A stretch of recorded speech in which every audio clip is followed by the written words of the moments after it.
Avant de commencer l'histoire, dites-nous d'où vous regardez en laissant un commentaire ci-dessous. Si vous appréciez cette vidéo, n'oubliez pas de liker et de vous abonner. Passez une merveilleuse journée.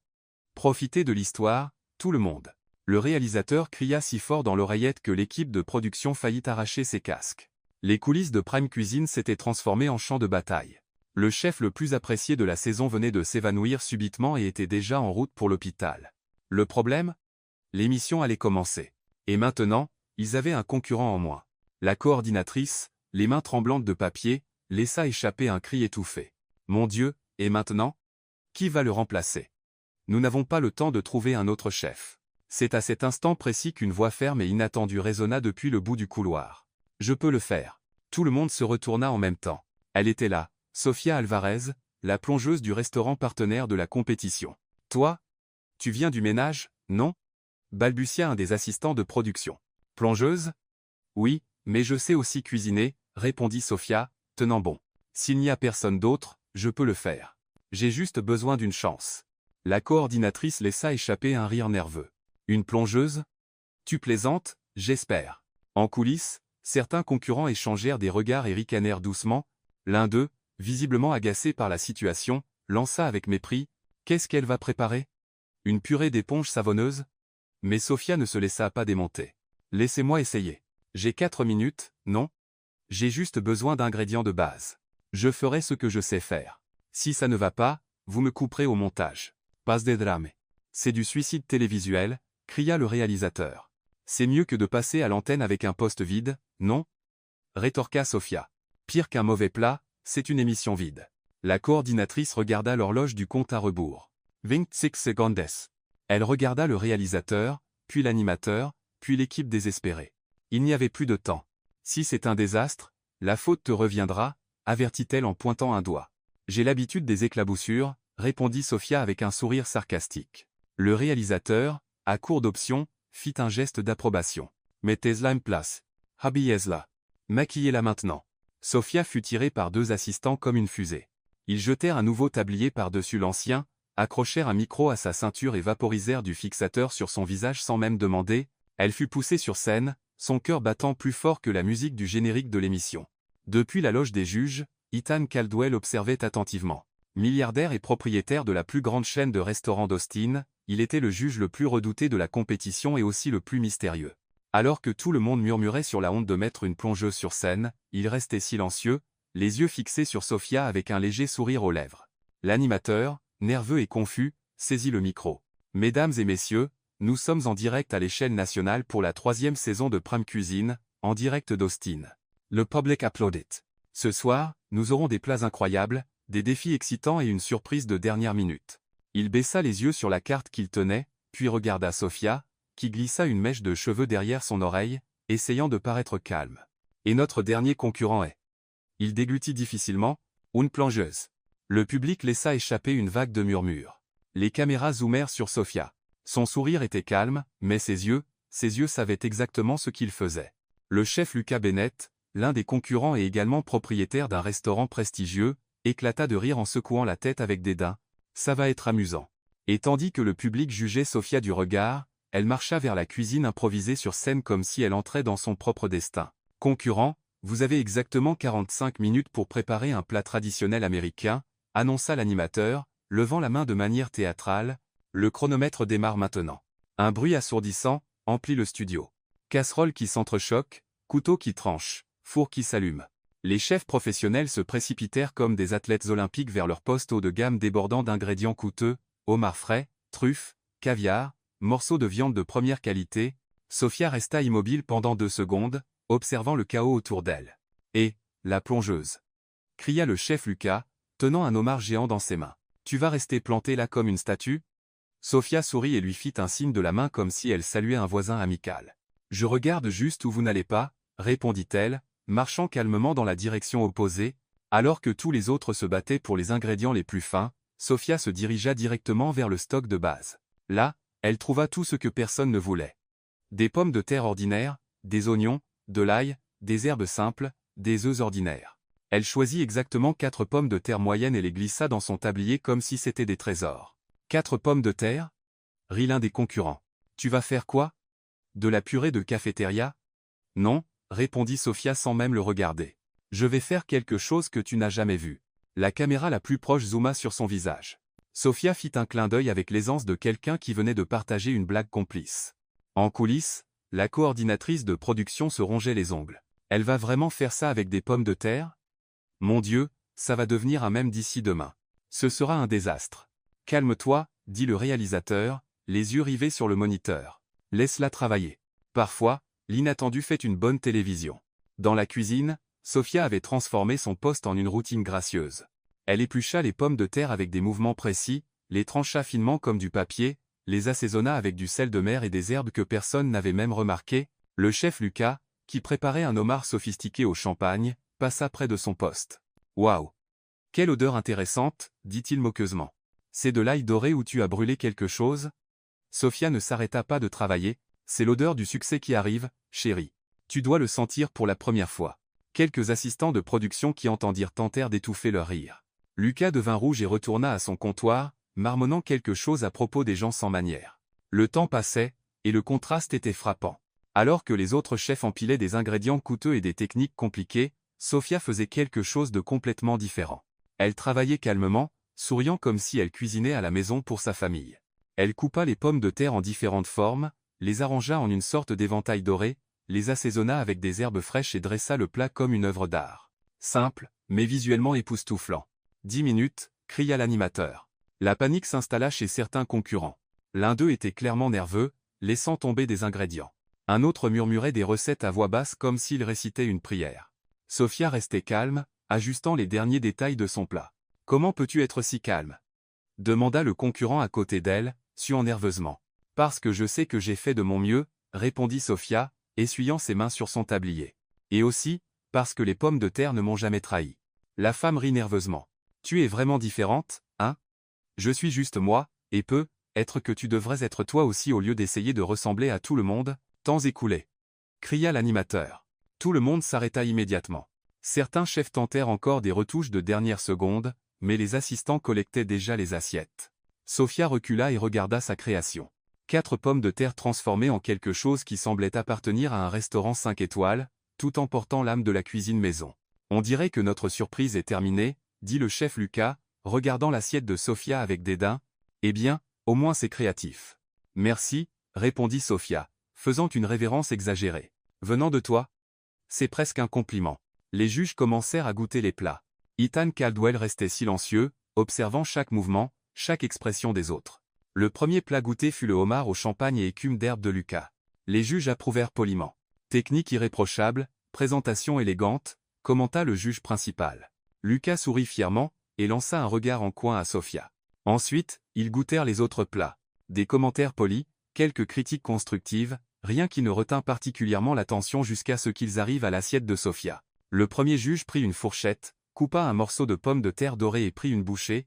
Il mâcha lentement, s'arrêta, mâcha encore, ferma les yeux. « Attendez, » dit-il doucement. Il prit un autre morceau. Cette fois, il le combina avec les herbes et les oignons caramélisés que Sofia avait préparés en accompagnement. Son expression changea complètement. « Attendez, qui a fait ça ?» demanda-t-il, regardant directement Sofia. « Les studios entiers c'est tout. » Même le public cessa de murmurer. Sofia leva timidement la main. « Désolé si ce n'est pas bon. »« Pas bon ?»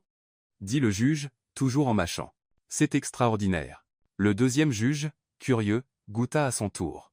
Ses yeux s'écarquillèrent. « Waouh, c'est...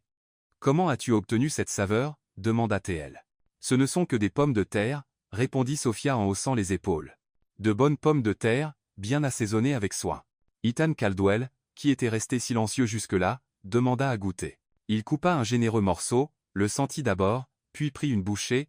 Il mâcha lentement. Sofia retint son souffle. Ethan ferma les yeux un long moment, puis les ouvrit et la regarda droit dans les yeux. « Où as-tu appris à cuisiner ?»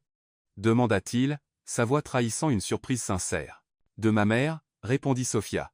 Elle disait toujours. « La meilleure nourriture n'est pas la plus chère. C'est celle faite avec intention. » Le chef Lucas, voyant la réaction des juges, commença à sembler visiblement mal à l'aise. « Avec tout le respect que je vous dois, » interrompit-il, « mais ce ne sont que des pommes de terre. N'importe qui peut faire ça. » Sofia se tourna vers lui avec un sourire doux. « Alors pourquoi ne l'as-tu pas fait ?» Le public laissa échapper un collectif. « Ouh ! Ethan Caldwell faillit s'étouffer en essayant de cacher un rire. L'animateur, remarquant la tension et l'intérêt renouvelé du public, s'approcha. « Eh bien, on dirait que notre surprise de dernière minute a vraiment surpris les juges, dit-il, regardant les caméras. Qui aurait pensé que 4 simples pommes de terre pourraient avoir un tel impact ?» Le silence dans le studio était si épais qu'on pouvait entendre le bourdonnement des caméras. Ethan Caldwell tenait toujours sa fourchette en l'air, comme s'il essayait de comprendre ce qu'il venait de goûter. Soudain, il se leva de la table des juges et commença à marcher vers Sophia. L'équipe de production paniqua discrètement, ne sachant pas ce qui se passait. Ethan s'arrêta juste devant Sophia, qui essuyait nerveusement ses mains sur son tablier pour la 5e fois d'affilée. « Qui es-tu vraiment ?» demanda Ethan avec une intensité qui fit retenir leur souffle au public. « Et pourquoi diable laves-tu des assiettes au lieu de diriger une cuisine ?» Sophia cligna des yeux plusieurs fois, comme si elle essayait de comprendre si c'était réel ou si elle s'était évanouie de nervosité. « Eh bien, » commença-t-elle, regardant autour d'elle et voyant toutes les caméras pointées sur elle. « Je suis Sofia Alvarez. J'ai 28 ans. Je vis dans un appartement d'une chambre que je partage avec 3 cafards qui paient leur loyer en miettes. Le public rit. Et je lave des assiettes parce que personne ne m'a donné une chance. Jusqu'à maintenant. » Elle termina, haussant les épaules comme si c'était la chose la plus évidente au monde. Ethan resta silencieux un moment, la regardant simplement. Sophia commença à se sentir mal à l'aise sous son regard intense. « Vous allez bien, monsieur ?» demanda-t-elle, penchant la tête. « On dirait que vous avez avalé une grenouille ou un homard entier. » Plus de rire du public. Ethan secoua la tête, comme s'il sortait d'une transe. « Sofia Alvarez » répéta-t-il son nom lentement. « As-tu des projets après ton départ d'ici ?»« Eh bien, je dois retourner laver plus d'assiettes, » répondit-elle. « Et ensuite regarder des rediffusions d'émissions culinaires sur mon canapé qui grincent plus fort qu'une porte de film d'horreur. »« Plus maintenant, » dit Ethan, son ton soudain très sérieux. L'animateur s'approcha, essayant de comprendre ce qui se passait. « Ethan, je veux dire, monsieur Caldwell. » Ethan l'ignora complètement. « Sofia Alvarez, » dit-il plus fort maintenant, pour que tout le public entende. « J'aimerais te faire une offre ici. Maintenant, en direct. » Le studio entier retint son souffle. Sophia déglutit difficilement. « Quel genre d'offre ?» demanda-t-elle, nerveuse. « Parce que si c'est pour vendre des produits de nettoyage, je t'ai déjà dit que je ne suis pas doué pour les ventes. » Ethan sourit pour la première fois depuis qu'il avait goûté son plat. « Je veux que tu sois ma partenaire dans mon nouveau restaurant. » Le silence qui suivit fut assourdissant. Puis le chaos éclata. Le public cria comme s'il était à un concert de rock. Certaines personnes sautèrent de leur siège. Les caméras se précipitèrent pour capturer toutes les réactions possibles. « Mon Dieu !» cria l'animateur dans le micro. « Mesdames et messieurs, nous venons d'assister à quelque chose de complètement inattendu sur Prime Cuisine. » Sophia resta figée, la bouche légèrement ouverte, regardant Ethan comme s'il venait de parler dans une langue extraterrestre. « Désolé, peux-tu répéter ?» demanda-t-elle, mettant une main derrière son oreille. « Je crois que j'ai mal entendu avec tout ce bruit. »« Tu as bien entendu, » dit Ethan, souriant. « Partenariat, nouveau restaurant, toi et moi. Qu'en dis-tu » Sophia regarda le public hurlant, les autres concurrents sans voix, et toutes les caméras braquées sur elle. « Je, bégaya-t-elle. « Princeton Temps, dit Ethan. Tu n'as pas besoin de répondre maintenant. »« Tant mieux, » répondit Sophia, essuyant son front. « Parce que mon cerveau s'est comme déconnecté au moment où tu as dit partenaire. C'est comme si quelqu'un avait débranché ma tête. » Le public rit encore plus fort. C'est alors que le chef Lucas, qui était sous le choc jusque-là, bondit soudainement de son poste. « 1 minute !» cria-t-il si fort que même le public cessa de faire du bruit. Tout le monde se tourna pour le regarder. Lucas était rouge de colère, pointant un doigt vers Sophia. « Elle a volé ma recette !» hurla-t-il, se précipitant vers le centre de la scène. « C'est de la fraude !» Le studio redevint silencieux. Sophia cligna des yeux plusieurs fois, puis éclata d'un rire sincère. « Ta recette ?»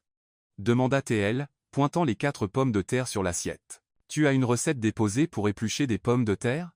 Ne fais pas la maligne avec moi, » cria Lucas. « Je t'ai vu fouiner autour de mon poste avant le début de l'émission. »« Mon chéri, » dit Sophia avec la patience de quelqu'un expliquant quelque chose à un enfant têtu, « je ne savais même pas que tu existais avant aujourd'hui.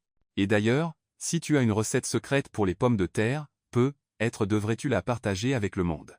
Ce serait une révolution dans l'agriculture. » Quelques concurrents commencèrent à ricaner doucement.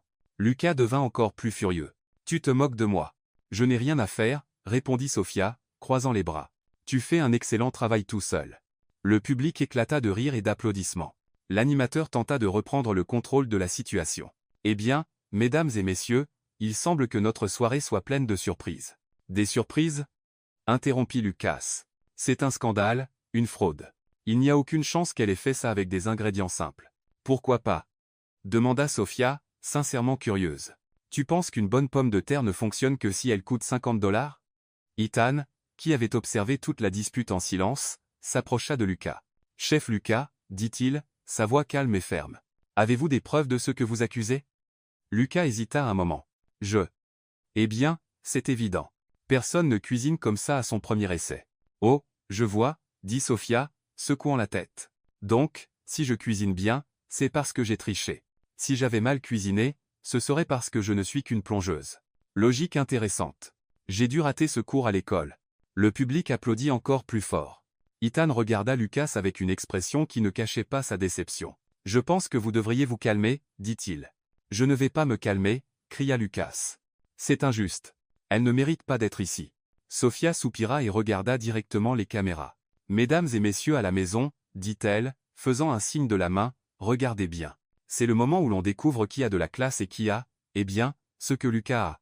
Et tandis que Lucas continuait de protester et que le public riait, Sophia restait là, encore en train de digérer l'offre la plus folle qu'elle ait jamais reçue de sa vie avec le calme de quelqu'un qui venait de gagner à la loterie et qui essayait encore de vérifier si le billet était réel. Lucas n'en avait pas fini. En fait, il ne faisait que commencer. Ne la croyez pas, cria-t-il, sortant son téléphone de sa poche avec l'urgence de quelqu'un qui venait de découvrir le remède contre le cancer. J'ai des preuves. L'animateur tenta de s'approcher, mais Lucas tapait déjà frénétiquement sur son téléphone. Ici, cria-t-il, brandissant l'appareil en l'air comme un trophée. Mon assistant a tout filmé en coulisses. Ethan croisa les bras, clairement agacé par le drame, mais Lucas tendait déjà le téléphone au directeur technique. Mettez ça sur le grand écran. Lucas exigea, montrez à tout le monde ce que cet opportuniste a fait. Sophia observa tout ce remue-ménage avec l'air de quelqu'un qui regarde une mauvaise comédie. Opportuniste, répéta-t-elle, posant une main sur sa poitrine dans un geste théâtral. Waouh, Lucas, tu me connais si bien. Tu veux être mon biographe? L'image apparut sur l'écran géant du studio. On y voyait Sophia, quelques minutes avant le début de l'émission, marchant dans la zone de production, prenant des ingrédients dans le stock de base. Regardez. Lucas pointa l'écran comme un détective présentant des preuves. Elle avait accès aux ingrédients avant tout le monde. Elle a tout préparé à l'avance.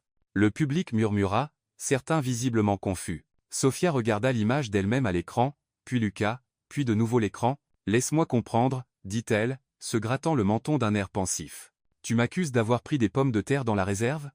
Des pommes de terre qui étaient là pour tout le monde? Tu as eu du temps supplémentaire pour planifier, insista Lucas. C'est un avantage injuste. Sophia éclata d'un rire sincère.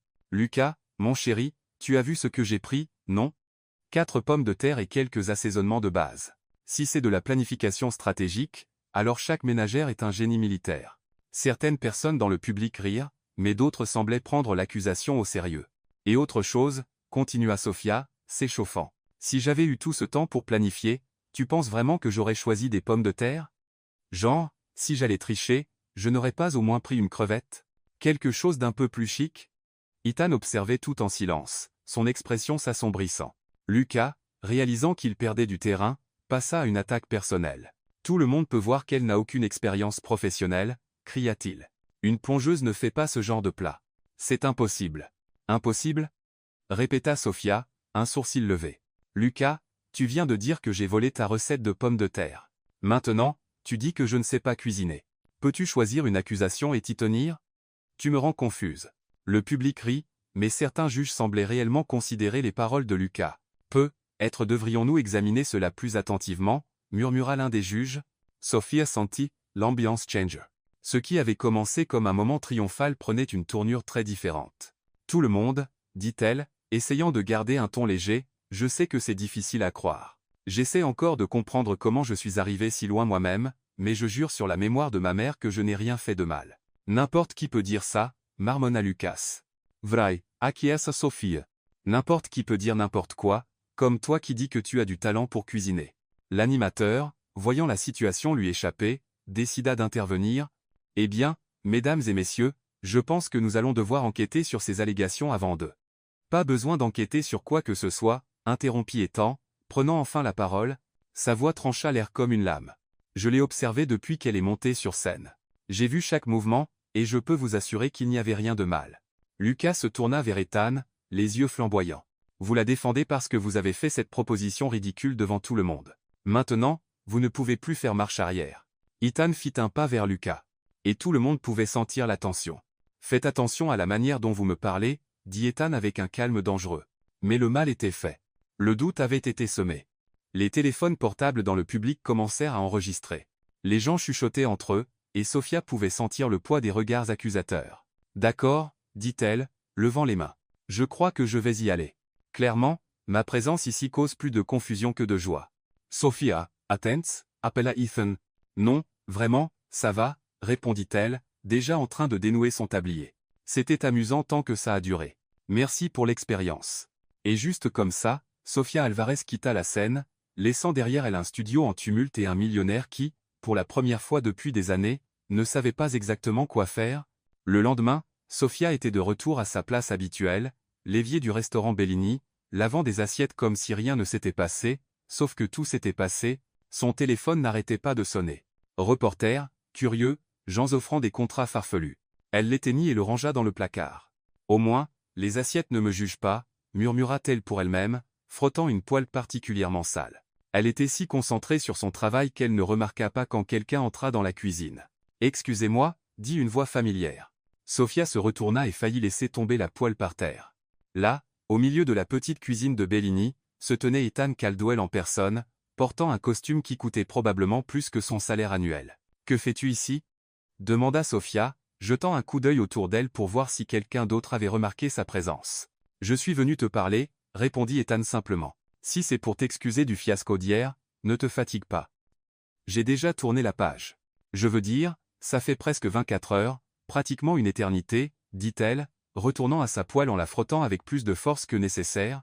Ethan l'observa travailler un moment. « Tu ne vas pas demander pour la proposition » dit-il. « Quelle proposition » demanda Sofia sans le regarder. « Celle que tu as faite devant des millions de personnes et que tu as dû ravaler à cause du scandale ? Cette proposition-là ? La proposition tient toujours. » Sofia arrêta de frotter et se tourna lentement vers lui. « Je suis désolé, quoi ?» Ethan s'approcha. « Le partenariat, le restaurant, tout ce que j'ai dit hier. Ça tient toujours. » Sofia laissa échapper un rire incrédule. « Ethan, je ne sais pas si tu l'as remarqué, mais je suis à peu près persona non grata dans le monde culinaire en ce moment. Lucas m'a pratiquement accusé d'être une sorte d'espionne culinaire. Lucas est un idiot, dit Ethan avec autant de désinvolture que s'il commentait la météo. Peut être, mais beaucoup de gens l'ont cru. Ethan croisa les bras et la regarda droit dans les yeux. Je ne l'ai pas cru. Sofia soutint son regard un long moment, essayant de lire quelque chose dans son expression. Pourquoi fais-tu ça ? Demanda-t-elle enfin. Parce que hier soir, j'ai goûté le meilleur plat que j'ai mangé en 15 ans de carrière, répondit Ethan. Et parce que je sais reconnaître le talent quand je le vois. Sofia secoua la tête. C'est faux ? Probablement, acquiesça Ethan. Mais parfois, les meilleures décisions sont les plus folles. Il lui tendit la main. Viens avec moi. Dit-il avec un sourire qu'elle n'avait pas vu auparavant. Je crois en toi. Sofia regarda la main tendue d'Ethan si longtemps qu'il commença à se demander si elle était tombée dans une sorte de transe. Tu vas bien ? Demanda-t-il, agitant légèrement sa main dans l'air. J'essaie juste de calculer combien d'assiettes je devrais laver pour gagner ce que tu dépenses probablement en cravate chaque mois, répondit-elle, toujours en fixant sa main. Ethan Ritt. Beaucoup d'assiettes. Beaucoup comme dans beaucoup, ou beaucoup comme dans plusieurs vies ? Plusieurs vies, confirma-t-il. Sofia soupira de manière théâtrale. D'accord, tu m'as convaincu. Mais j'ai une condition. Laquelle ? Je fais tout à ma manière, dit-elle, croisant les bras. Pas question de me transformer en version féminine de Lucas. Si tu veux mon talent, tu dois accepter ma personnalité aussi. Ethan tendit de nouveau la main. Marché conclu. Sofia serra sa main et fit une grimace. Waouh, tu as des mains vraiment douces pour un chef. Je ne cuisine plus, répondit Ethan. Je ne fais que gérer. Oh, tu es l'un de ces chefs qui est devenu un patron de bureau, dit Sofia, secouant la tête. Comme c'est triste. C'est comme un oiseau qui a oublié comment voler. Peut-être que tu me rappelleras comment voler à nouveau. Sofia le regarda avec une surprise sincère. Waouh. C'était presque poétique. Tu as répété cette phrase devant le miroir ? Une semaine plus tard, Sofia se tenait à l'entrée de la nouvelle cuisine du restaurant d'Ethan, admirant ce qui serait désormais son lieu de travail. C'était époustouflant. Des équipements de pointe, des comptoirs en marbre, des outils qui coûtaient probablement plus cher que sa voiture. Mon Dieu. Murmura-t-elle elle. On dirait l'entreprise, mais pour la nourriture. Ça te plaît ? Demanda Ethan, apparaissant à ses côtés. C'est magnifique, répondit Sophia. Mais, aussi un peu intimidant. Jean, j'ai peur de toucher quelque chose et de le casser. Tu es partenaire maintenant. Tu peux casser ce que tu veux. Parfait, parce que je suis célèbre pour casser des choses, dit-elle, marchant vers le centre de la cuisine. C'est alors qu'elle réalisa qu'elle n'était pas seule. Il y avait au moins 10 employés dans la cuisine, tous immobiles, tout la fixant. Salut tout le monde, fit Sophia en agitant la main joyeusement. Je suis Sophia, l'ancienne plongeuse qui a causé tout ce remue-ménage à la télé. Le silence qui suivit était si gênant, que Sophia pouvait presque l'entendre. Public difficile, murmura-t-elle à Ethan. L'un des cuisiniers, un homme grand et mince avec une expression aigre, s'avança. Alors, vous êtes la fameuse Sophia Alvarez? Dit-il d'un ton qui laissait clairement entendre que fameuse n'était pas vraiment un compliment. En chair et en os, répondit Sophia, faisant une petite révérence. Et vous êtes? Marcus Thompson, sous-chef depuis 15 ans. 15 ans? S'exclama Sophia. Waouh, vous devez en avoir vu des choses. En effet, y compris plein de gens qui pensent qu'une apparition à la télé fait d'eux des chefs. Sophia cligna des yeux plusieurs fois. Waouh, vous allez droit au but, hein? Pas de chichi, pas de blabla. Mecha. C'est rafraîchissant. Marcus parut surpris par sa réaction. Écoutez, Marcus, continua Sophia, s'approchant de lui. Je sais que vous devez tous penser, qui est cette folle qui a débarqué de nulle part et qui veut maintenant diriger notre cuisine? Et vous avez raison de penser ça. Les autres employés échangèrent des regards. Mais voici la vérité, dit Sophia, regardant autour d'elle pour inclure tout le monde dans la conversation. Je ne veux commander personne. Je veux travailler avec vous, apprendre de vous, et être que vous apprendrez une ou deux choses de moi aussi. Qu'est-ce qu'une plongeuse pourrait bien nous apprendre? Demanda l'une des cuisinières, une femme blonde dans la quarantaine. Sophia sourit. Comment faire le meilleur plat avec les pires ingrédients? Comment être créatif quand on n'a pas d'argent? Comment transformer la simplicité en quelque chose de spécial? Ça semble très joli, dit Marcus, clairement peu convaincu. Mais une cuisine professionnelle, ce n'est pas comme cuisiner à la maison. Vrai, acquiesce Sophie. Mais vous savez ce qui est pareil? Ce qui rend un plat vraiment bon? L'amour, l'attention et une touche d'âme. L'âme ne paie pas les factures, marmonna quelqu'un à l'arrière. C'est vrai aussi, rit Sophia. Mais des clients heureux. Oui, et les clients sont les plus heureux quand ils mangent quelque chose fait avec soin, pas seulement avec de la technique. Ethan, qui avait observé tout l'échange en silence, s'avança. Tout le monde, dit-il, Sophia sera notre consultante créative et partenaire dans le restaurant. Je m'attends à ce que vous la traitiez avec le respect qu'elle mérite. Bien sûr, Monsieur Caldwell, répondit Marcus, bien que son ton restait loin d'être chaleureux. Une fois Ethan parti, Sophia se retrouva seule avec l'équipe. L'atmosphère était aussi lourde qu'une soupe de haricots mal faite. D'accord, les amis, dit-elle, frappant dans ses mains. Puisqu'on va travailler ensemble, commençons par quelque chose de simple. Quelqu'un peut-il me montrer où sont les ingrédients de base? De base? Demanda la cuisinière blonde. Nous avons du foie gras, des truffes, du caviar. Non, non, interrompit Sophia. Les basiques, pommes de terre, oignons, ail, œufs. Le personnel se regarda comme si elle venait de leur demander de trouver une licorne. Pourquoi veux-tu des ingrédients de base? Demanda Marcus. Parce que, dit Sophia, se dirigeant vers la réserve de base, c'est là qu'on voit qui sait vraiment cuisiner. Pendant ce temps, à l'autre bout de la ville, Lucas Bennett était dans son bureau, lisant un titre sur sa tablette avec l'expression de quelqu'un qui venait d'avaler quelque chose d'amer. Une ancienne plongeuse devient la partenaire d'Ethan Caldwell dans un nouveau restaurant révolutionnaire. Il lança la tablette sur le bureau si fort qu'il faillit fissurer l'écran. Ça ne peut pas arriver, marmonna-t-il pour lui-même. Son assistant, Ryan, entra dans la pièce à ce moment-là. Monsieur Bennett, vous allez bien? Cette femme, dit Lucas, pointant la tablette. Elle ouvre un restaurant avec Ethan Caldwell. Sophia Alvarez? Demanda Ryan. J'ai entendu dire qu'elle est vraiment très talentueuse. Lucas regarda Ryan comme s'il venait d'affirmer que la Terre était plate. Talentueuse? Riant, c'est une plongeuse, une fraude, et maintenant elle va être ma concurrente directe. Eh bien, monsieur, techniquement, elle a toujours été une concurrente potentielle. Ne commence pas avec des détails techniques, explosa Lucas. Ethan Caldwell possède la plus grande chaîne de restaurants d'Austin. S'il ouvre quelque chose de nouveau avec cette femme, ça va me détruire. Ryan resta silencieux, sachant qu'il valait mieux ne pas provoquer Lucas dans cet état. Lucas commença à faire les 100 pas dans son bureau, son esprit tournant à 100 à l'heure. « Je ne peux pas laisser ça arriver, murmura-t-il. Pas après tout ce que j'ai construit. Qu'allez-vous faire? Demanda Ryan prudemment. Lucas s'arrêta et regarda par la fenêtre la rue en contrebas. S'ils veulent jouer sale, dit-il avec un sourire qui n'atteignit jamais ses yeux, alors nous jouerons sale. Monsieur Bennett. Commença Ryan. Lucas se tourna vers son assistant. Je veux que tu découvres tout sur ce nouveau restaurant. Le personnel, les fournisseurs, le calendrier d'ouverture, tout, dans quel but? Lucas sourit à nouveau, cette fois de manière encore plus inquiétante. Pour m'assurer qu'ils n'ouvrent jamais leurs portes. Et tandis que Lucas complotait sa revanche, Sofia, de l'autre côté de la ville, essayait de gagner une cuisine hostile avec de l'humour et des pommes de terre, ignorant que sa nouvelle vie était sur le point de devenir bien plus compliquée. 2 semaines après que Sofia eut commencé à travailler au restaurant, Ethan apparut dans la cuisine un jeudi soir alors que presque tout le monde était déjà parti. « Toujours là ?» demanda-t-il, trouvant Sofia penchée sur un comptoir entouré de papier avec des croquis de plats. « J'essaie de créer le menu parfait, » répondit-elle sans lever les yeux. « Ou du moins un menu qui ne fait pas penser que je ne sais que laver des assiettes. » Ethan s'approcha et regarda les dessins.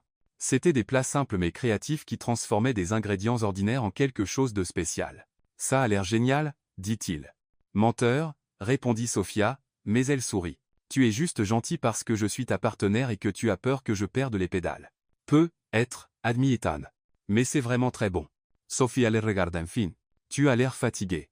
Quand as-tu mangé quelque chose qui ne sortait pas d'une réunion d'affaires pour la dernière fois? » Ethan réfléchit un moment. « Bonne question. Je ne pense pas m'en souvenir. »« C'est triste, » dit Sofia, secouant la tête. « Tu possèdes des restaurants et tu ne te souviens pas de la dernière fois que tu as eu un vrai repas. C'est comme posséder une piscine et oublier comment nager. Tu as une étrange obsession pour les métaphores aquatiques, observa Ethan. Et toi, une étrange obsession pour le travail, rétorqua Sofia. Viens avec moi. Où? Tu verras, dit-elle, attrapant déjà son sac. Fais-moi confiance.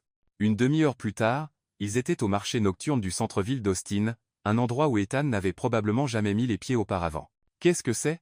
Demanda-t-il, regardant autour de lui avec une fascination sincère. Ça, mon cher millionnaire, c'est là que la vraie nourriture se passe, répondit Sofia, le tirant vers un stand de tacos. L'endroit était rempli de gens, de musique et d'odeurs incroyables. Ethan semblait complètement hors de son élément, mais aussi étrangement charmé. 2 tacos de carnita, s'il vous plaît, commanda Sofia au vendeur. Et ne lésinez pas sur la sauce piquante. Tu es sûr? Demanda Ethan. Je ne suis pas très bon avec les plats épicés. Fais-moi confiance, dit Sofia. Ou veux-tu que je te commande un taco pour enfants? Ethan rit. D'accord, je te fais confiance. Ils prirent leurs tacos et s'assirent à une table en plastique à côté d'ouvriers, d'étudiants et de familles. Ethan prit une bouchée prudente de son taco. Puis ses yeux s'écarquillèrent. Wow, Momorati. C'est incroyable. Je sais, dit Sofia, prenant une grosse bouchée du sien. C'est ce que tu rates quand tu ne vas que dans des restaurants chics. L'âme de la nourriture est dans la rue. Comment as-tu trouvé cet endroit? Quand tu gagnes un salaire de plongeuse, tu apprends où trouver de la bonne nourriture pas chère, expliqua TL. Ce gars-là fait les meilleurs tacos d'Austin, et il n'a même pas de formation officielle. Il a appris de sa grand-mère. Ethan regarda autour de lui, observant les gens rire, parler, manger avec leurs mains. Ça fait longtemps que je n'ai pas vu ça, dit-il. Vu quoi? Des gens simplement heureux avec de la nourriture, répondit Ethan. Sans analyser, sans critiquer, sans prendre de photos, juste manger et être heureux. Sophia l'observa un moment. Te souviens-tu de quand cuisiner te rendait heureux? Ethan resta silencieux un long moment. Parfois, dit-il enfin, mais c'était il y a longtemps. C'est dommage, dit Sofia. Parce que tu as un talent incroyable.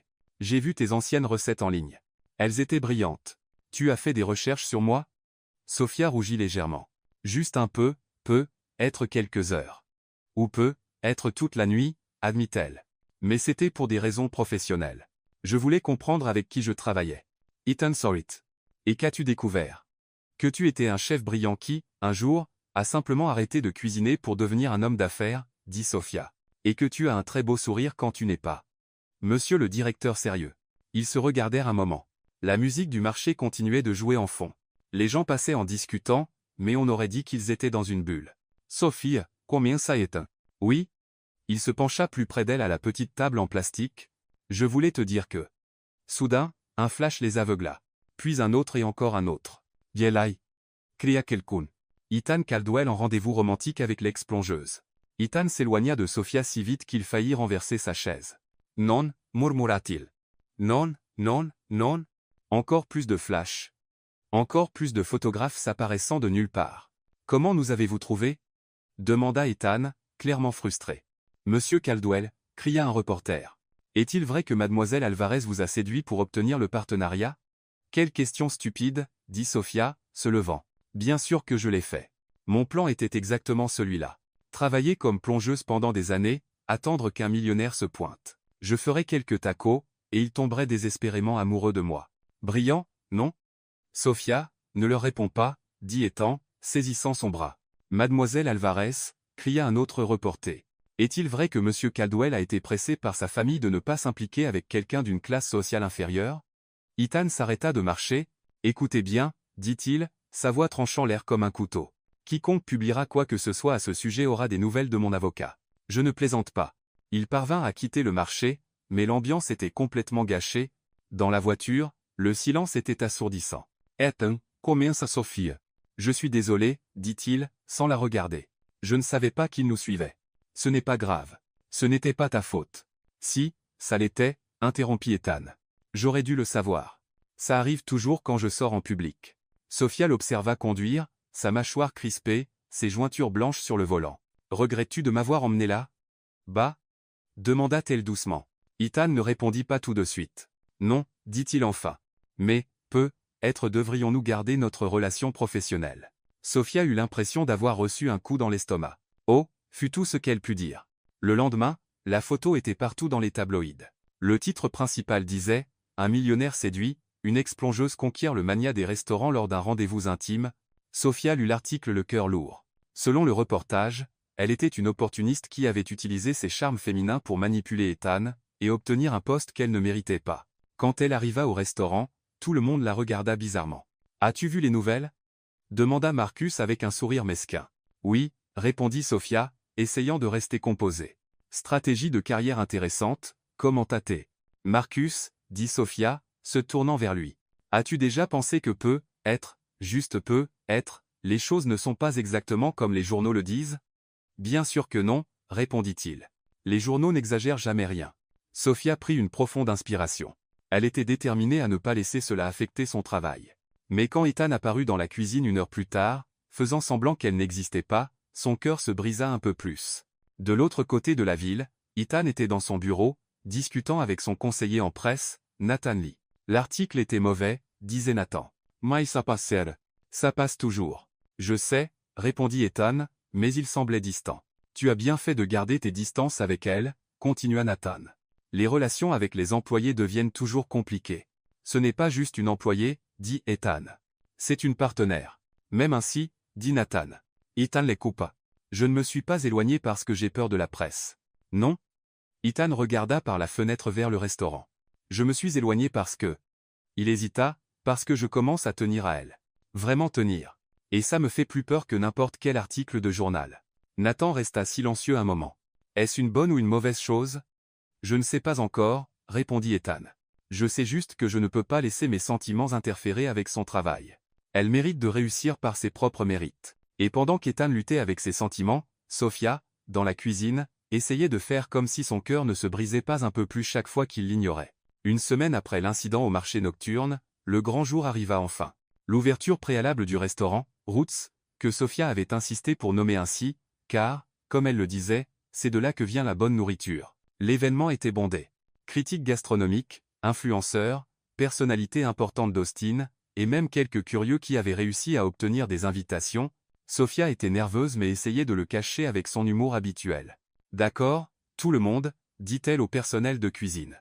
Ce n'est qu'une soirée. Si on a de la chance, demain on aura encore du travail. Marcus leva les yeux au ciel. Quel discours inspirant. Merci, répondit Sophia. Je m'entraîne devant le miroir tous les jours. Ethan entra dans la cuisine, impeccable dans son costume sombre, mais Sophia fit semblant de ne pas le remarquer. Depuis l'incident des paparazzi, ils avaient à peine parlé. Comment ça se passe ici? Demanda-t-il, s'adressant plus à Marcus qu'à Sophia. Tout est sous contrôle, répondit Marcus. Parfait, dit Ethan et sortit sans même un regard pour Sophia. Subtil comme un éléphant dans un magasin de porcelaine, murmura Sophia dans sa barbe. Les 2 premières heures se déroulèrent sans accroc. Les assiettes quittaient la cuisine comme des œuvres d'art. Les invités semblaient satisfaits, et Sophia commença enfin à se détendre. C'est alors que les choses commencèrent à mal tourner. La table douce se plaint, dit un serveur, revenant de la salle à manger avec un air perplexe. Ils disent que le saumon a un goût de détergent. Sophia fronça les sourcils. Détergent? C'est impossible. J'ai goûté ce saumon il y a 15 minutes. Et la table 6 dit qu'ils ont commandé le plat végétarien mais ont reçu des côtes de porc, ajouta un autre serveur. Quoi? Sophia se précipita vers le comptoir. J'ai arrangé ces assiettes moi-même. C'est impossible que ça soit arrivé. Les plaintes commencèrent à affluer. Mauvais plat, saveurs étranges, températures incorrectes. On aurait dit que la cuisine était maudite. Qu'est-ce qui se passe ici, bon sang? Ethan déboula dans la cuisine, clairement frustré. Je ne sais pas, dit Sophia frénétiquement, vérifiant chaque poste. Tout était parfait, il y a une demi-heure. Peut être les nerfs, suggéra Marcus avec un sourire qui n'avait rien de solidaire.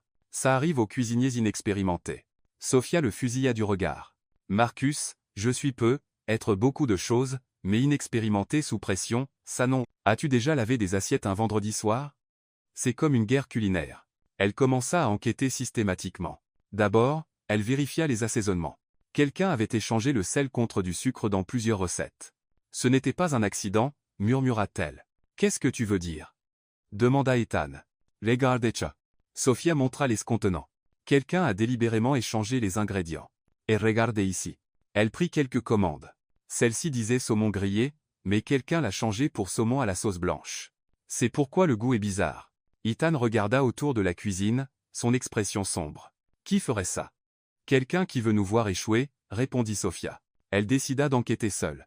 Faisant semblant de se diriger vers les toilettes, Sophia sortit de la cuisine et commença à observer discrètement le personnel. C'est alors qu'elle remarqua une femme qu'elle ne reconnaissait pas. Blonde, d'âge moyen, portant un uniforme de cuisine, mais avec un badge qui semblait étrange. Sophia s'approcha. Nonchalamment. Vous êtes nouvelle ici, dit-elle. Je ne me souviens pas de vous avoir vu avant. La femme parut visiblement nerveuse. Oh oui. Je suis remplaçante, bégaya-t-elle. Juste pour aujourd'hui? Sympa, sourit Sophia. Quelle agence vous a envoyé? Agence?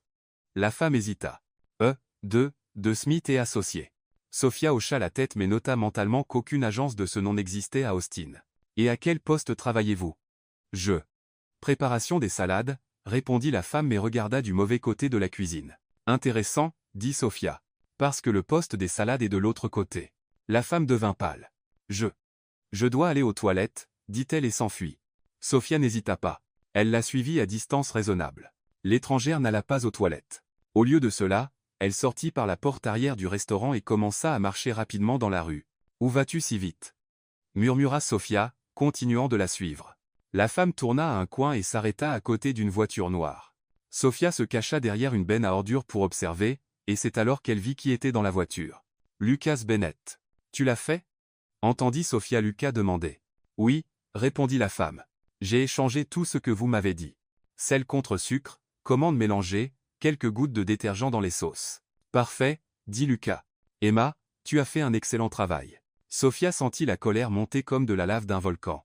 Salut, murmura-t-elle. Elle était sur le point de les confronter quand Lucas sortit de la voiture. Tu es sûr que personne n'a rien suspecté? Demanda-t-elle. Certaine, répondit Emma. J'ai agi comme une employée remplaçante. Personne n'a posé de questions. Soupa. Avec tout ce désordre, le restaurant fermera avant même d'ouvrir officiellement. Sophia ne put plus se retenir. Elle surgit de derrière la benne. Lucas Bennett? Cria-t-elle. Lucas et Emma se retournèrent, tous deux avec des regards de panique totale. Sophia. Bégaya Lucas. Que fais-tu ici? Je découvre que tu es encore plus pathétique que je ne le pensais, répondit Sophia, marchant vers eux. Sabotage, Lucas? Vraiment? C'est ta stratégie commerciale? Je ne sais pas de quoi tu parles. Tenta de mentir Lucas. Oh, tu ne sais pas?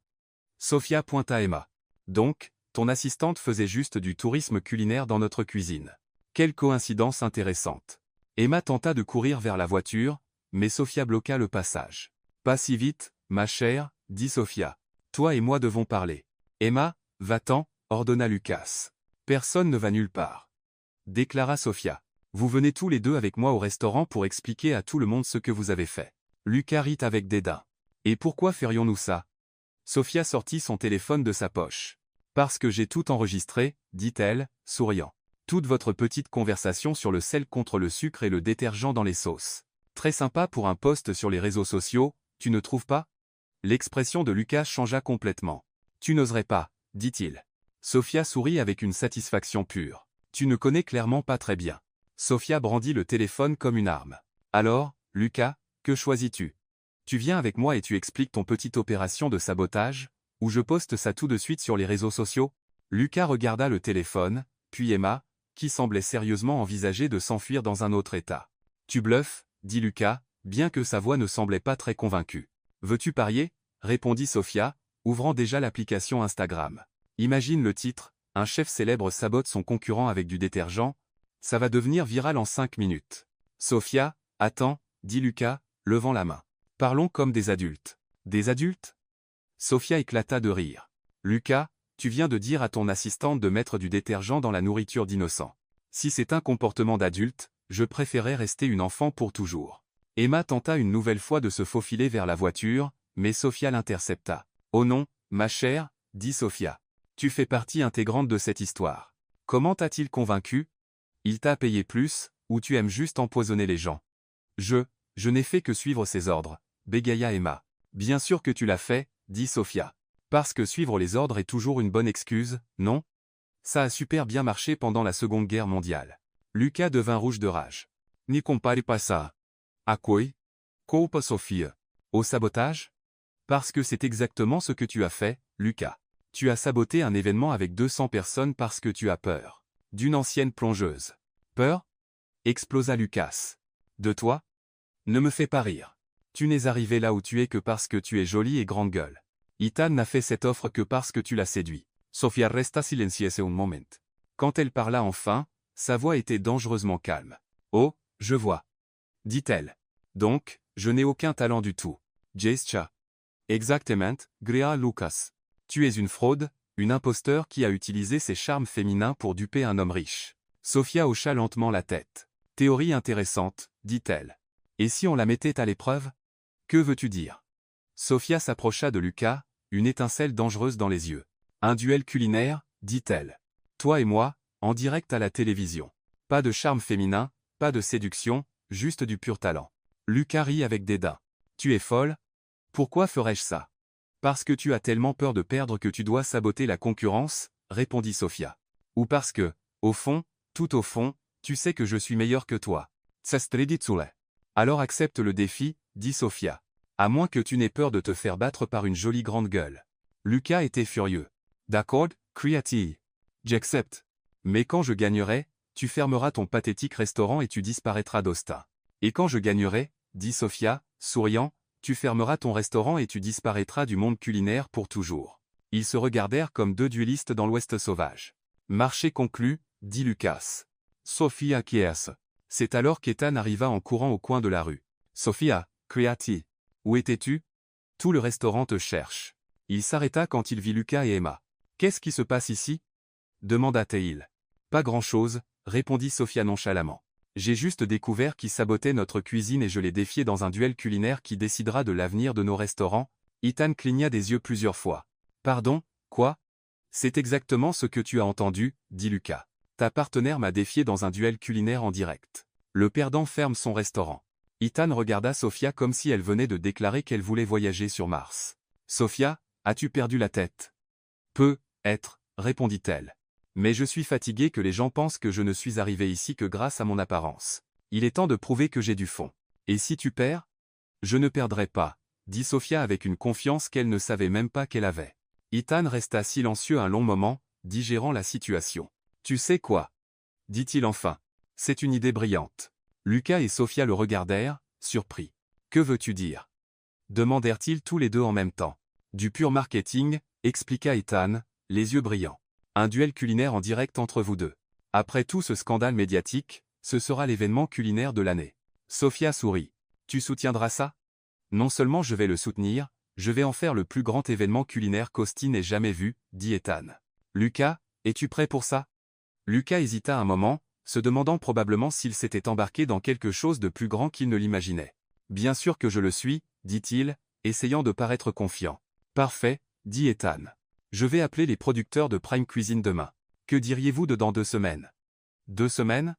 Sophia déglutit difficilement. Ce n'est pas un peu court? C'est assez de temps pour t'entraîner, dit Ethan. À moins que tu n'aies peur. Peur? Sophia rit. S'il te plaît. J'étais juste inquiète que Lucas ne puisse pas apprendre à cuisiner en 2 semaines. Lucas devint violet de rage. Tu vas le regretter, marmonna-t-il. La seule chose que je regretterais, répondit Sophia, c'est de ne pas avoir fait ça plus tôt. 2 semaines, 14 jours pour se préparer au duel le plus important de sa vie. Comment une simple plongeuse s'était-elle retrouvée dans une situation pareille? Dans les jours qui suivirent, Sophia se consacra à l'entraînement comme si c'était les Jeux olympiques culinaires. Elle se réveillait à 5 heures du matin, restait dans la cuisine jusqu'à minuit, testant des recettes, perfectionnant des techniques, créant de nouveaux plats. Ethan engagea un nutritionniste et un entraîneur personnel pour l'aider. Mais Sophia était si concentrée qu'elle remarquait à peine les soins supplémentaires. « Tu dois te reposer », dit Marcus, qui, ironiquement, était devenu l'un de ses plus grands soutiens après avoir découvert le sabotage de Lucas. « Le repos, c'est pour les faibles », répondit Sophia, coupant des légumes avec la précision d'un chirurgien. Le 10e jour d'entraînement, Sophia essayait une nouvelle technique de cuisson quand soudain tout se mit à tourner autour d'elle. « Et, les gars », dit-elle, s'accrochant au comptoir. « Quelqu'un peut arrêter le sol de tourner ?» Ce fut la dernière chose qu'elle dit avant de s'évanouir. Elle se réveilla à l'hôpital avec Ethan assis à côté de son lit, l'air inquiet. « Comment te sens-tu » demanda-t-il. « Comme si j'avais été écrasé par un camion plein de pommes de terre », répondit Sophia. « Que s'est-il passé ? » « Tu t'es évanoui dans la cuisine », expliqua Ethan. « Le médecin a dit que ta tension artérielle est très élevée, et que tu es sous un stress extrême. » À ce moment-là, le docteur Patel entra dans la pièce. « Mademoiselle Alvarez, dit-il, je dois vous faire comprendre la gravité de cette situation. Votre corps est en état d'alerte constant. Si vous continuez ainsi, vous pourriez développer de graves problèmes cardiaques. » Sophia tenta de s'asseoir dans le lit. « Docteur, j'ai un duel culinaire dans 4 jours. Je ne peux pas. » « Vous n'irez à aucun duel, » interrompit le médecin. « Vous avez besoin d'un repos complet pendant au moins 2 semaines. » Sophia regarda Ethan, la panique dans les yeux. « Je ne peux pas abandonner maintenant, » murmura-t-elle. « Pas après tout ça. » Ethan lui prit la main. « Ta santé est plus importante que n'importe quel duel, » dit-il. « Mais Lucas dira que j'ai abandonné par peur. »« Laisse-le parler, » répondit Ethan. « Tu as déjà prouvé ta valeur 1000 fois. » Sophia ferma les yeux, sentant le poids de tout cela. Dans 4 jours, elle devrait affronter Lucas dans le duel le plus important de sa vie. Et maintenant, elle n'était même pas sûre d'être assez forte pour tenir debout. Sophia passa 3 jours à l'hôpital, et Ethan ne quitta jamais son chevet, pas même pour prendre une douche. Il avait transformé la chaise à côté de son lit en une sorte de bureau mobile avec un ordinateur portable, des papiers et une impressionnante collection de gobelets à café vides. « Tu n'as pas besoin de rester ici, » dit Sophia pour la 10e fois. « Je suis sûr que tu as des choses plus importantes à faire. »« Comme quoi ?» demanda Ethan sans lever les yeux de son ordinateur. « Je ne sais pas. Diriger ton empire culinaire, compter ton argent, acheter un yacht. »« J'ai déjà un yacht, » répondit Ethan nonchalamment. Sophia le fixa. « Bien sûr que tu en as un. Question suivante. Combien de voitures possèdes-tu ? » Pourquoi veux-tu savoir ? Curiosité morbide, dit-elle. Je veux calculer combien d'années de salaire de plongeuse chaque voiture représente. Ethan la regarda enfin. Sophia, tu dois abandonner le duel. On en a déjà parlé, répondit-elle, croisant les bras. Je n'abandonne pas. Le médecin a dit que tu pourrais avoir des problèmes cardiaques si tu continues à te pousser comme ça. Et moi, j'ai dit que je préférais mourir en cuisinant que vivre en sachant que j'ai abandonné, rétorqua Sophia. D'ailleurs, si je meurs pendant le duel, ce sera génial pour le marketing. Une chef meurt pour son art. Très dramatique. Ethan secoua la tête. Ce n'est pas drôle. C'est un peu drôle, insista Sophia. Tu ne veux juste pas l'admettre parce que tu es trop inquiet pour voir l'humour. Ethan se leva et commença à faire les 100 pas dans la petite pièce. Pourquoi est-ce si important pour toi ? Demanda-t-elle. Pourquoi ne peux-tu pas laisser Lucas parler tout seul ? Sophia resta silencieuse un long moment, jouant avec le bord du drap. Parce que ma mère est morte sans jamais être reconnue, dit-elle enfin. Ethan arrêta de faire les 100 pas. Que veux-tu dire ? Ma mère, Maria Alvarez, était la meilleure cuisinière que j'ai jamais connue, commença Sophia, sa voix plus douce que d'habitude. Elle travaillait dans de petits restaurants, des cuisines d'hôtel, partout où on voulait bien d'elle. Elle n'a jamais eu de diplôme culinaire, jamais eu la chance de montrer ce qu'elle pouvait vraiment faire. Ethan s'assit sur le lit à côté d'elle. Que lui est-il arrivé ? Elle est morte d'un cancer quand j'avais 22 ans, dit Sophia, essuyant une larme tenace. Jusqu'à la fin, elle planifiait d'ouvrir un petit restaurant. Elle disait toujours qu'un jour, tout le monde saurait que Maria Alvarez savait cuisiner, et elle n'a jamais eu cette chance. Jamais. Sophia secoua la tête. Elle est morte en lavant des assiettes de nuit pour payer son traitement. À la fin, elle m'a fait promettre une chose. Quoi donc ? Sophia regarda Ethan droit dans les yeux. De ne jamais abandonner un rêve par peur.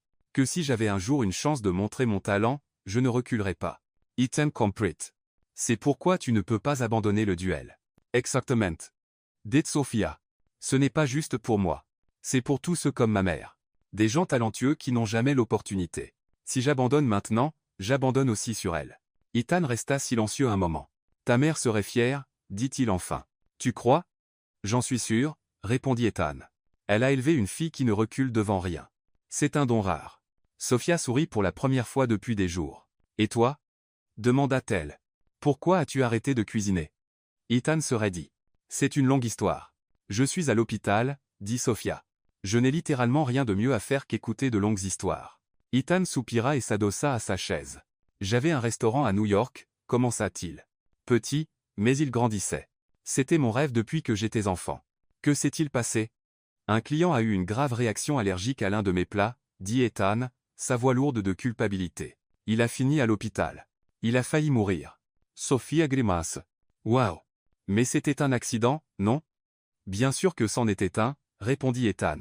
Mais à l'époque, je me suis complètement blâmé. Je me suis dit que si je ne pouvais pas cuisiner sans mettre les gens en danger, je ne devais pas cuisiner du tout. Et c'est là que tu es devenu un homme d'affaires. Exactement.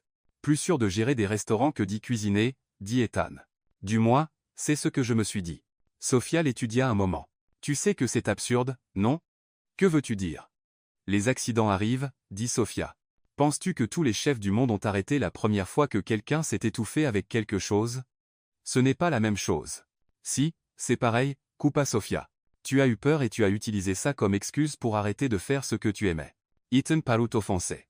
Ce n'est pas ce qui s'est passé. Si, c'était ça, insista Sophia. Et tu sais comment je le sais? Parce que j'ai fait la même chose. Après la mort de ma mère, j'ai passé des années à laver des assiettes au lieu d'essayer de cuisiner professionnellement. J'avais peur d'échouer, de ne pas être assez bonne, de décevoir sa mémoire. Et qu'est-ce qui a changé? Toi, dit Sophia simplement. Quand tu m'as donné cette opportunité, j'ai réalisé que la peur d'essayer était pire que la peur d'échouer. Ethan la regarda avec une expression qu'elle ne pouvait pas tout à fait lire. Sophia, dit-il, tu es incroyable. Je sais, répondit-elle avec un sourire espiègle, mais c'est agréable de t'entendre le dire. Ethan rit et se pencha plus près. Sais-tu toujours quoi dire? Pas toujours, admit Sophia. Parfois, je dis des bêtises, comme maintenant où je suis nerveuse parce que tu es si près, et que je dois probablement avoir l'air d'avoir passé 3 jours à l'hôpital. Tu es magnifique, dit Ethan doucement. Menteur, murmura Sophia. Mais contenoya. Et puis, enfin, après des semaines de tension, de malentendus et de mésaventures, Ethan se pencha et l'embrassa. C'était un baiser doux, tendre, plein de tous les sentiments qu'ils avaient retenus. Sophia eut l'impression d'avoir attendu toute sa vie pour cet instant. Quand ils se séparèrent, elle sourit. Il t'en a fallu du temps, dit-elle. Ça valait le coup d'attendre? Demanda Ethan. Peut-être, répondit Sophia. Mais j'aurais besoin d'un second avis pour être sûr. Ethan allait l'embrasser à nouveau quand une infirmière entra dans la pièce. Désolée d'interrompre, dit-elle avec un sourire malicieux. Mais quelqu'un est ici avec une assignation pour mademoiselle Alvarez. Sophia et Ethan se séparèrent rapidement. Unique. Demanda Sophia. Un homme en costume entra dans la pièce, portant un dossier de documents. Mademoiselle Sophia Alvarez? Demanda Théil. C'est moi, répondit Sophia, confuse. J'ai une assignation légale pour vous, dit l'homme, lui tendant les papiers. Monsieur Lucas Bennett dépose une injonction pour vous empêcher de participer au duel culinaire, prévu cette semaine. Sophia arracha les papiers de sa main, et commença à lire rapidement. De quoi l'accuse-t-il? Il, demanda-t-elle, de plus en plus irritée. D'incapacité physique et mentale à concourir, en raison de votre récente hospitalisation, expliqua l'homme. Sophia regarda Ethan, puis les papiers, puis l'homme. Peut-il faire ça? Si le juge accepte la requête, oui, répondit l'homme. L'audience est demain matin. Après le départ de l'homme, Sophia fixa les papiers avec un mélange de colère et d'incrédulité. Cet homme est un ver, dit-elle. Un ver rampant et lâche. Sophia. Non, coupa-t-elle. Ne t'avise pas de dire, Sophia, peut-être que c'est pour le mieux. Lucas essaie de m'arrêter parce qu'il sait qu'il va perdre, et je ne vais pas le laisser faire. Ethan soupira. Que veux-tu faire? Sophia se leva du lit avec une détermination renouvelée. Je vais à cette audience demain, et je vais montrer au juge, à Lucas, et à tout le monde que je suis parfaitement capable d'écraser n'importe quel chef arrogant qui se met en travers de mon chemin. Et alors que Sophia se préparait mentalement pour une nouvelle bataille, Ethan ne pouvait s'empêcher d'admirer l'incroyable femme dont il tombait de plus en plus amoureux. L'audience au tribunal fut plus rapide que Sophia ne l'avait prévu. Ethan avait engagé la meilleure équipe juridique d'Austin. Et quand Lucas tenta d'argumenter qu'elle était mentalement instable pour avoir accepté un duel culinaire, l'avocat de Sofia se contenta de demander au juge s'il pensait que tous les chefs professionnels devraient être considérés comme fous. Le juge rit et rejeta l'injonction. Lucas quitta la salle d'audience avec l'expression la plus amère que Sofia ait jamais vue. « On se verra sur scène, chérie », lui lança-t-elle. « Et cette fois, il n'y aura pas de sabotage pour te sauver. » 3 jours plus tard, le grand jour arriva enfin. Le studio de l'émission Clash of Chefs s'était bondé. C'était l'événement culinaire le plus attendu de l'année, et les billets s'étaient vendus en 15 minutes. Sofia était en coulisses, portant un uniforme de chef impeccable qu'Ethan avait fait confectionner spécialement pour elle. « Comment te sens-tu » demanda-t-il, apparaissant à ses côtés. « Comme si j'allais vomir, m'évanouir et m'enfuir dans un autre état en même temps, répondit Sofia. « À part ça, je vais bien. » Ethan sourit et lui prit les mains. « Tu vas être incroyable. Ou je vais être complètement humilié à la télévision nationale, dit Sofia. Mais bon, c'est déjà arrivé, alors je sais ce que ça fait. Sofia. Je plaisante, le coupa-t-elle. Enfin, à moitié. Honnêtement, je suis terrifié, mais j'essaie de le cacher avec de l'humour parce que c'est mon mécanisme de défense. Veux-tu que je reste ici? Non. Sofia secoua la tête. Va dans le public. Je veux voir ton visage quand je gagnerai. Et si tu perds? Sofia le regarda avec une expression sérieuse. Alors tu devras me consoler avec de la glace et des mauvais films pour le reste de ma vie. Ethan rit et l'embrassa sur le front. Marché conclu. Quand Ethan partit, Sofia resta seule avec ses pensées pendant quelques minutes. Elle ferma les yeux et essaya de ressentir la présence de sa mère. Maman, pensa-t-elle, si tu es là, oh, ce serait le moment de me donner un petit coup de pouce. Mademoiselle Alvarez, un assistant de production apparut, c'est l'heure. Sofia prit une profonde inspiration. Le studio était en pleine effervescence. L'animateur, Daniel Harper, criait presque d'excitation. « Mesdames et messieurs, bienvenue à l'événement culinaire du siècle », rugit-il.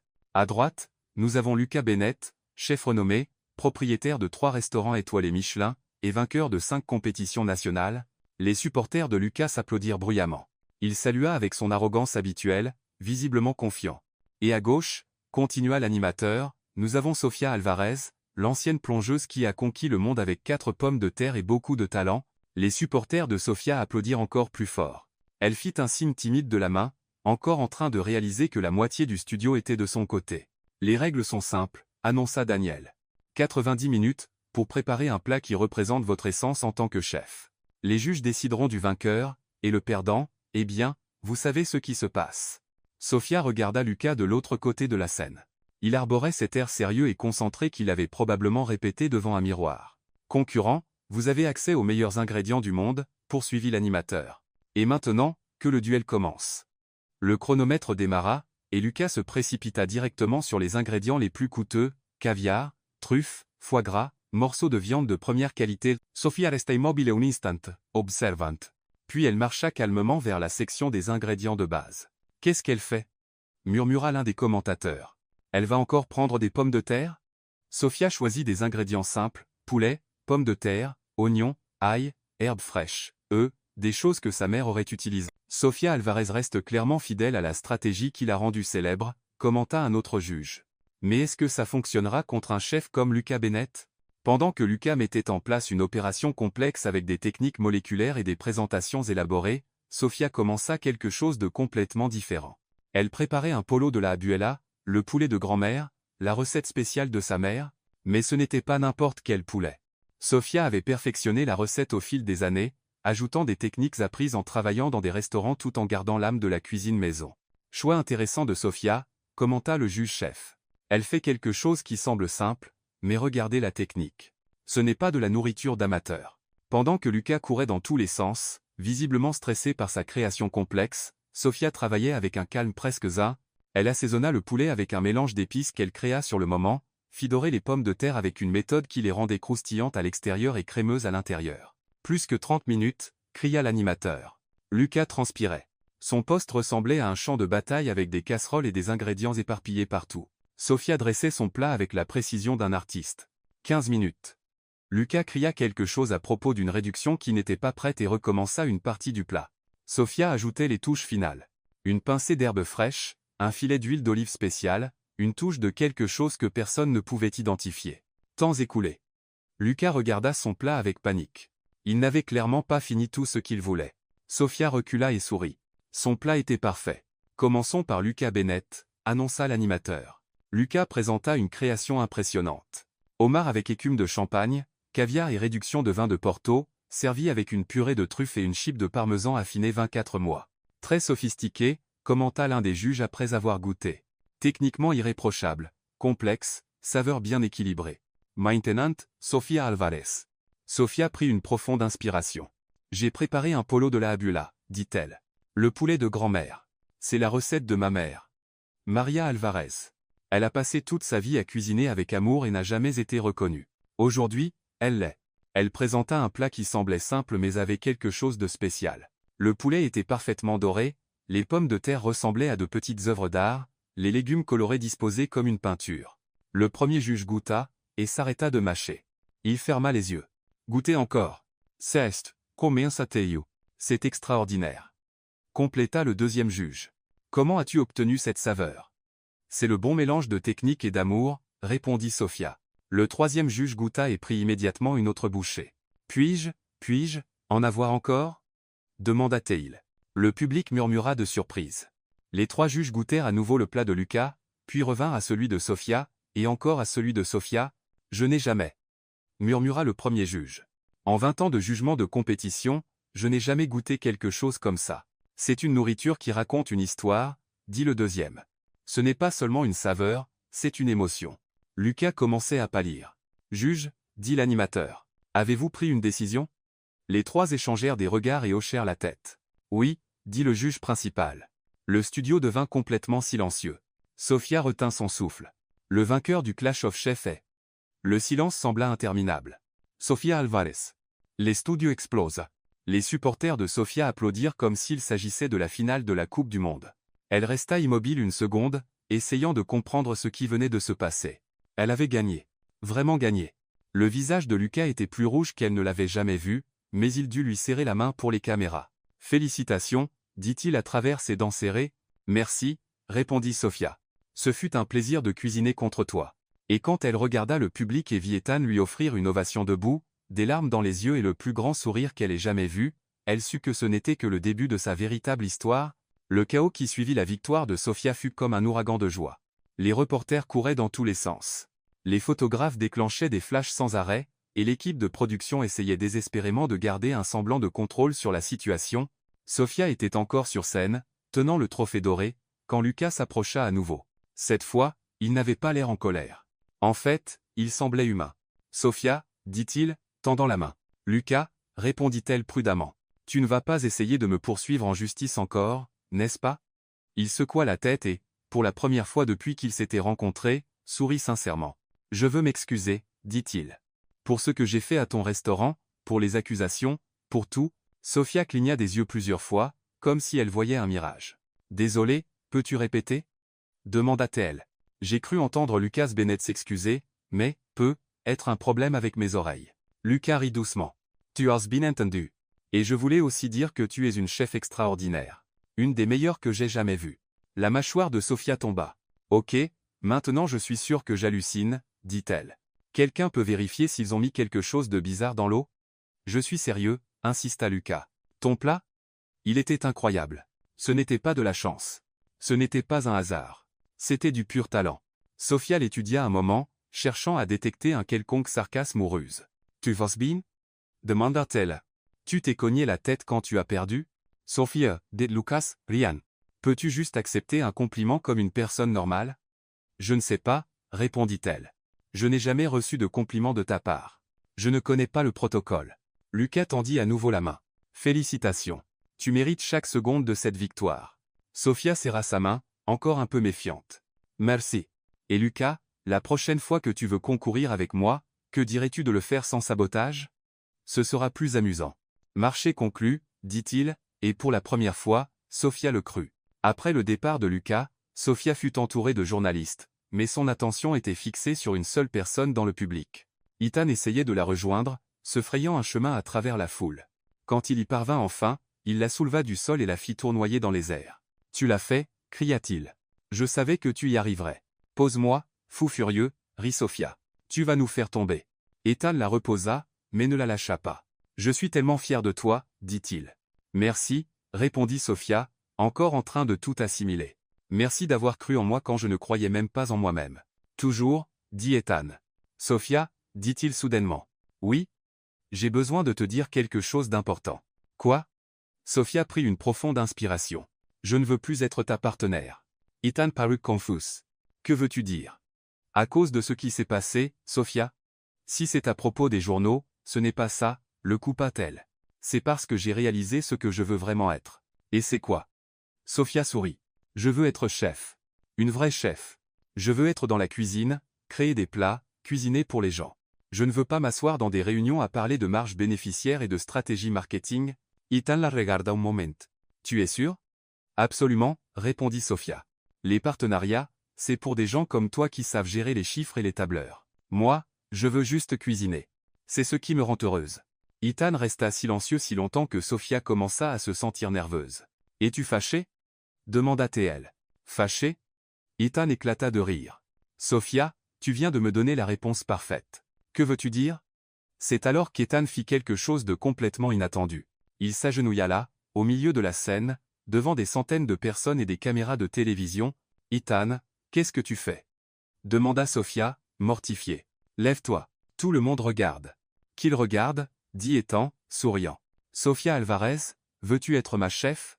Tu n'as pas besoin de t'agenouiller pour m'offrir un travail, dit Sophia, essayant de le relever. Tu ne trouves pas ça un peu trop dramatique? Je n'ai pas fini, dit Ethan, tenant ses mains. Sophia Alvarez, veux-tu être ma chef et aussi ma petite amie? Sophia arrêta d'essayer de le relever. Quoi? Demanda-t-elle, la voix un peu tremblante. Tu m'as entendu, dit Ethan. Je te demande d'être ma chef et ma petite amie, les deux en même temps. Sophia regarda autour d'elle. Chaque caméra était braquée sur eux. Tout le public s'était tu. Même les reporters avaient arrêté de parler. Ethan murmura-t-il. Es-tu devenu fou?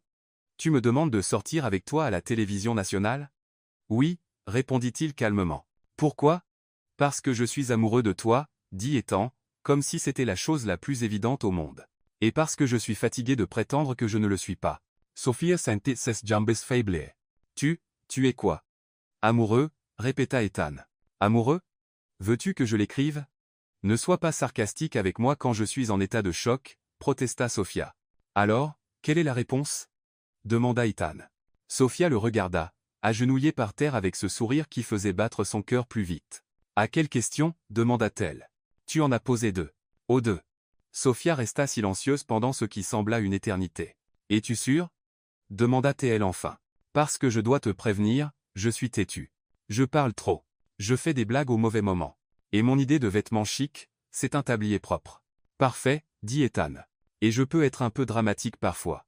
Un peu? Ethan rit. Ok, très dramatique, admit Sophia. Et Sophia regarda encore une fois tous les gens qui attendaient sa réponse. Et oui, dit-elle enfin. Oui à quoi?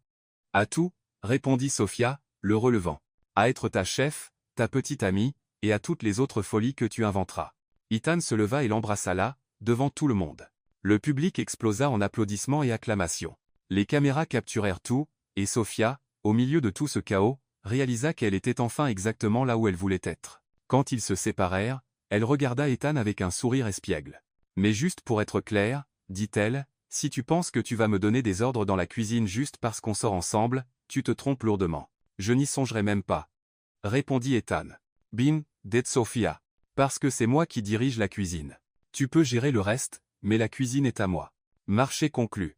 Et une autre chose, continua Sophia. Pas de fleurs toutes les semaines. Je préfère des ingrédients spéciaux.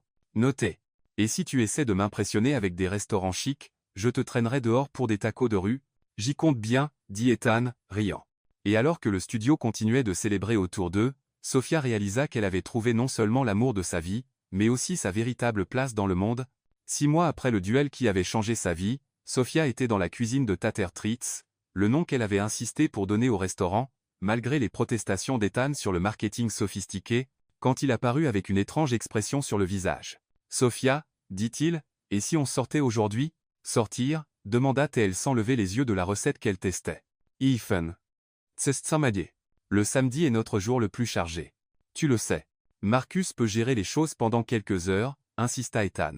Sophia les regarde enfin. Tu vas bien? Tu as l'air nerveux? Comme plus nerveux que quand ce critique du New York Times est venu dîner. Je vais bien, mentit Ethan sans vergogne. Je veux juste passer du temps avec ma petite amie hors de la cuisine. Suspecte, murmura Sofia. Mais d'accord. Où va-t-on? Surprise, répondit Ethan.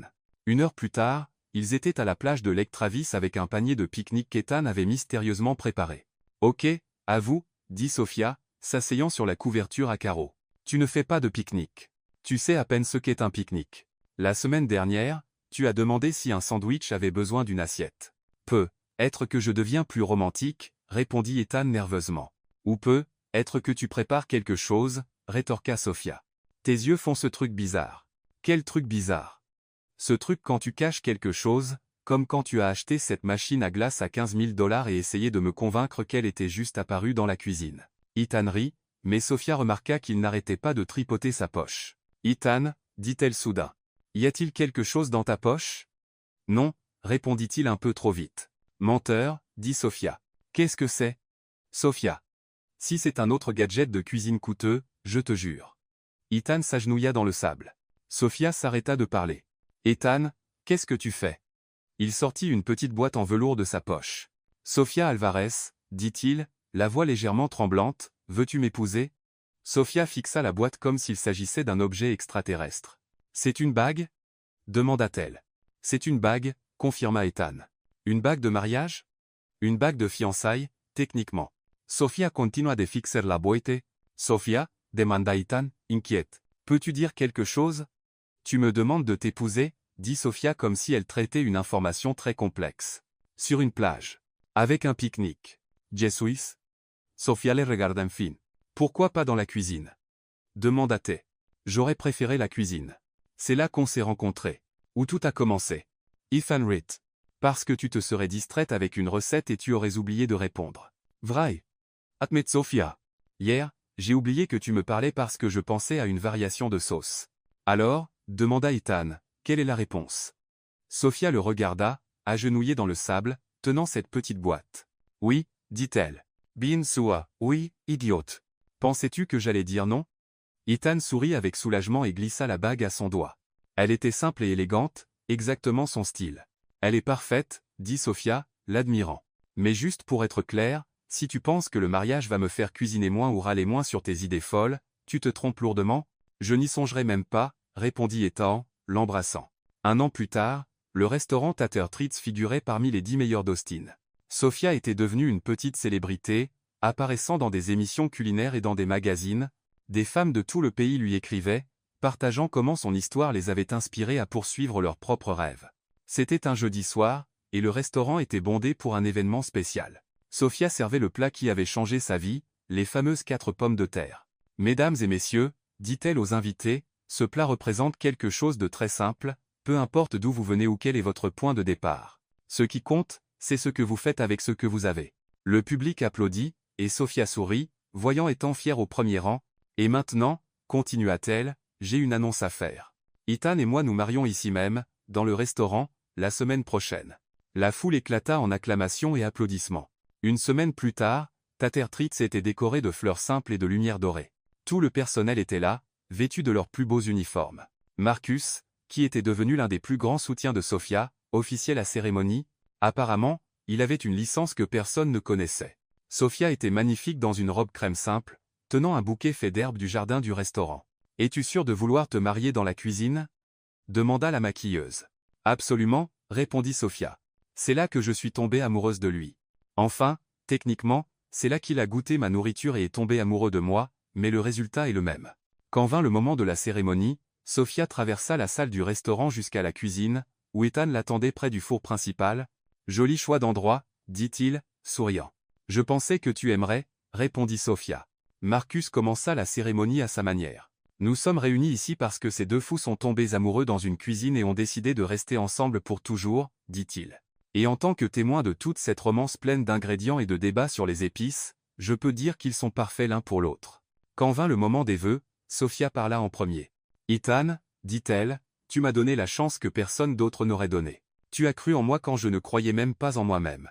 Et plus important encore, tu m'as laissé diriger la cuisine sans te plaindre. Tout le monde rit. Je promets de cuisiner pour toi pour le reste de ma vie, même quand tu me demandes des plats chics que je ne sais pas faire. Je promets de t'aimer même quand tu achètes des équipements coûteux sans me demander. Et je promets de toujours te rappeler que, au bout du compte, la meilleure nourriture est faite avec amour. Ethan était visiblement ému quand ce fut son tour. Sophia, dit-il, tu m'as appris que cuisiner ne se résume pas à la technique ou aux ingrédients coûteux. Il s'agit de mettre un morceau de son âme dans chaque plat. Tu m'as fait me souvenir pourquoi je suis tombé amoureux de la cuisine. Et plus important encore, tu m'as fait tomber amoureux de toi. Il s'arrêta pour essuyer ses yeux. Je promets de toujours soutenir tes rêves, même les plus fous.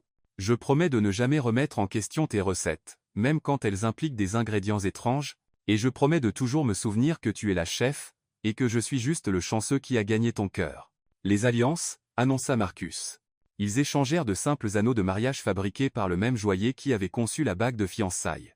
Par le pouvoir qui m'est conféré par l'État du Texas et l'Internet, dit Marcus avec un sourire, je vous déclare maintenant mari et femme. Vous pouvez embrasser la chef. Ethan embrassa Sophia là, au milieu de la cuisine, entourée de casseroles, de fours et de tous les amis qui étaient devenus une famille. Quand ils se séparèrent enfin, Sophia regarda autour d'elle le restaurant plein de gens heureux, le personnel applaudissant, et Ethan souriant à ses côtés. Tu sais, dit-elle assez fort pour que tout le monde entende, dire que tout a commencé avec des pommes de terre et une compétition folle. Et c'est terminé par un mariage dans une cuisine, compléta Ethan. Ce n'est pas encore fini, dit Sophia avec ce sourire espiègle qu'il aimait. Maintenant, la véritable aventure commence. Et alors que tout le monde riait et célébrait, Sophia savait qu'elle avait raison. C'était juste une autre recette dans sa vie. Une pincée de folie, une généreuse dose d'amour, et assez de pommes de terre pour nourrir tous les rêves encore à venir.